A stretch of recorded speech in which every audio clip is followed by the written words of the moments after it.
Hello guys! Hello Scorpio! Welcome dito sa aking channel Scorpio.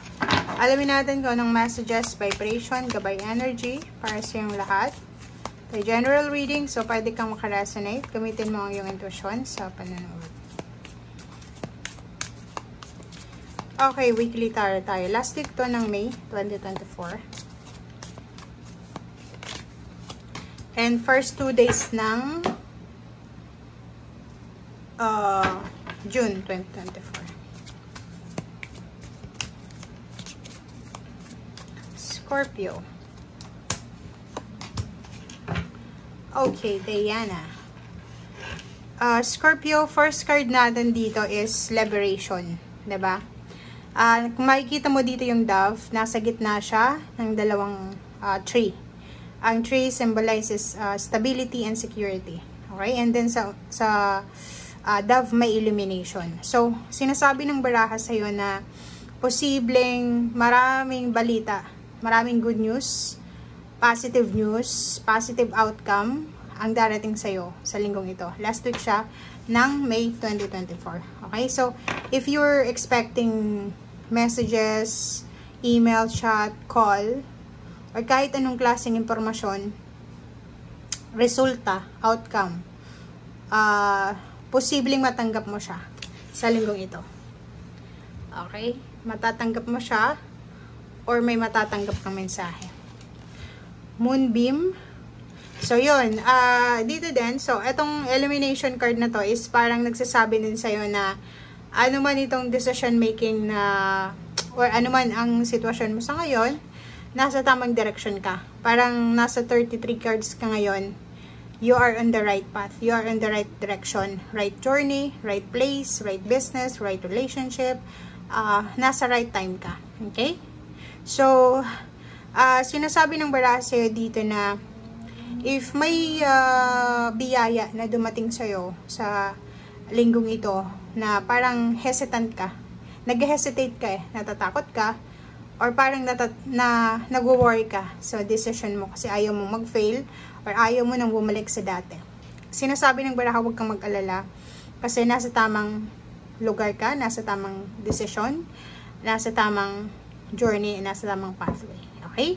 And if may oras ka, libreng oras ka this week, spend time with pets, kung may mga pets ka, sa nature, sa dagat, sa kahoy, sa kapaligiran.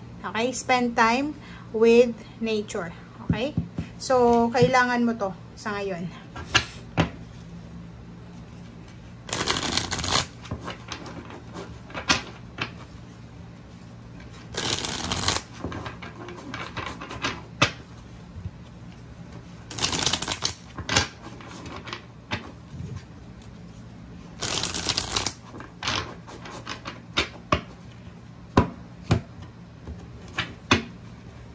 Okay, Scorpio, first card, second card, and then, oh, sorry. Nahulog siya, so hindi na natin kunan. Third card. Okay, Scorpio. Number 10, completion. 10 of Cups, 2 of Wands. Meron ditong Scorpio na siguro nakatanggap ka ng proposal. Pwedeng wedding proposal siya, or relationship proposal. Okay? So, pwedeng nakatanggap ka. Siguro matagal na kayong magka-live-in partner, or matagal na kayong nagsasama, mag-boyfriend, girlfriend, and siguro lalaki ka man or babae. Pwedeng niyaya ka ng magpakasal ng partner mo, or ng kung sino man ito. And, wala ka namang naiisip sigurong problema dito sa pagpapakasal na to. It's either pagpapakasal to or business partnership, collaboration. Nakikita ko sa'yo dito na pwedeng magdalawang isip ka.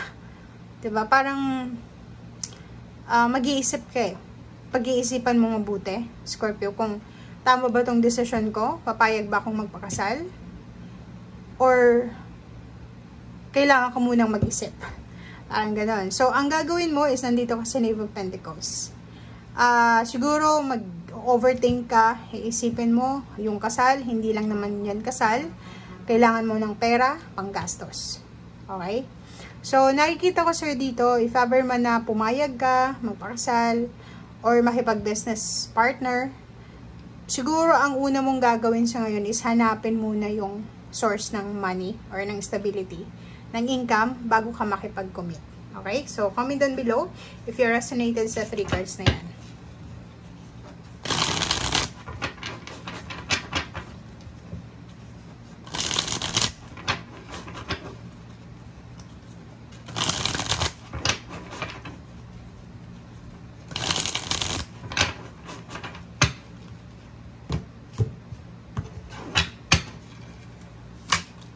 Okay. Next card. Wow. Yon. Scorpio. 9 of Swords. May iba sa inyo dito na may mga Scorpio na hindi makatulog sa linggong ito. Medyo nadidistorbo or nai-istorbo yung tulog nyo. Lalo na yung mga babae. Pwedeng hindi kayo makatulog. Ang dami nyong iniisip. Ang daming gumugulo sa isip nyo. Or, alam mo yun, sa umaga siguro inaantok ka, pero pagdating ng gabi, mulat na mulat ka. Dilat na dilat ka. Parang ganon. And dahil dyan, kailangan mo siguro ng pahinga sa linggong ito. Alam mo yung yung pakiramdam ng hindi makatulog sa gabi. And then, sa umaga, inaantok. Wala ka ng energy eh. Kasi, instead na kumain ka, natutulog ka sa umaga. Parang ganun. So, sinasabi ng baraha, as much as possible, hanapin natin yung balanse sa linggong ito.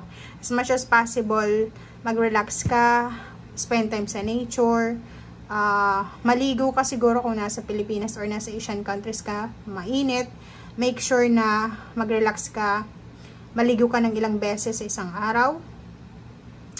Humingi ka siguro ng assistance sa like asawa mo, boyfriend, girlfriend, or kamag-anak or sa pamilya. Kasi parang medyo makakaramdam ka ngayon ng pagkabalisa. Okay? Makakaramdam ka ng parang wala kang walang interest. Parang hindi ka kontento. Stress, depression, anxiety. Parang ganun. Okay? So, may iba din sa inyo dito na sobrang workaholic siguro. Isa sa rason kung bakit hindi na natutulog or hindi makatulog sa gabi at umaga, dahil busy sa trabaho. Pwedeng may trabaho sa gabi, may trabaho pa sa umaga. Pwedeng nagtatrabaho sa umaga, nagbe-business sa gabi. Or the other way around, business sa umaga, trabaho sa gabi. So, if ever man na dito ka sa dalawang barahang yan na sobra kang workaholic, nagpa-multitask ka, focus ka sa trabaho, wala nang balanse sa buhay mo, hindi mo na nabibigyan ng balanse yung katawan mo, sabi ng baraha sa'yo dito, bigyan mo ng oras ang sarili mo sa linggong ito ng pahinga. Okay?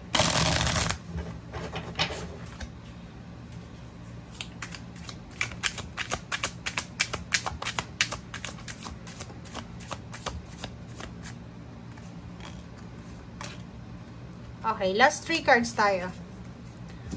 3 of Swords and then 7 of Swords. Oh, 'di ba? So kung makikita mo dito din, meron din iba dito na Scorpio na nasa 3 of Swords. 'Di ba? Medyo sila na-stress sila. Stressful, medyo nasasaktan or hindi mapakali, confused. Sobrang boring yung pakiramdam nila. Okay? And nandito yung 7 of Swords, sinasabi ng baraha na may choice ka naman eh. 'Di ba? May choice ka naman para hanapin yung solusyon sa kung ano man itong nararamdaman mong pain or heartaches or disappointments. And sinasabi ng baraha sa'yo dito na may choice ka na umalis if, for example lang if yung issue mo ngayon, if yung issue nyo feeling nyo hindi kayo masaya, feeling nyo disappointed kayo, confused kayo sa sitwasyon, yun na nga yung sabi sa'yo ng 7 of Swords, may choice ka na umalis. May choice ka na i-abandon na itong situation. May choice ka na i-abandon na itong nararamdaman mong sadness, pain, heartaches, or kano pa man. So, wala kang obligasyon, as Scorpio, na manatili sa lugar, sa relationship, sa trabaho, sa negosyo, sa commitment, or sa kung saan pa man na hindi ka na masaya. Wala kang obligasyon na pasayahin yung ibang tao habang ikaw ay nagdurusa. Okay? Kailangan mo ng balanse sa linggong ito. Mapa personal life, career life, and sa buong buhay mo. Be positive. Okay? Thank you guys and see you again. Bye!